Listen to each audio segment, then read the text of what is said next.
کہیں گے ان حاجی صاحب کو بھی روک لو، اس طالب علم کو بھی روکو، اس عالم کو بھی روکو،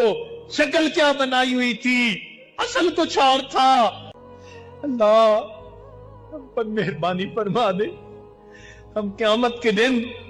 ذلت کو برداشت نہیں کر سکتے، دو بندوں کے سامنے کی ذلت ہم سے برداشت نہیں ہوتی، قیامت کے دن آپ کے حبیب صلی اللہ علیہ وسلم کے سامنے کی ذلت کہاں برداشت ہوگی؟ قیامت کا دن ہوگا، ہمارے سر پر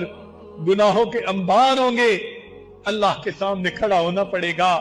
ایک ایک کو اللہ تعالیٰ دیکھیں گے، جیسے ایئرپورٹ کے اوپر ایک ایک کو مشین کے ذریعے سے سکین کرتے ہیں، اللہ تعالیٰ ایک ایک بندے کے دل کو سکین کریں گے۔ کتنے لوگ ہوں گے خوش نصیب جو گزر جائیں گے، جنت کا دروازہ دکھا دیا جائے گا، کچھ ایسے بھی ہوں گے جب گزرنے لہیں گے ان کو کہہ دیا جائے گا وَقِفُوهُمْ إِنَّهُمْ مَسْئُولُونَ، ان کو روک لیجئے، ہم نے ان کا ٹرائل لینا ہے، انہیں روک لو، ہم نے ان کی تفتیش کرنی ہے۔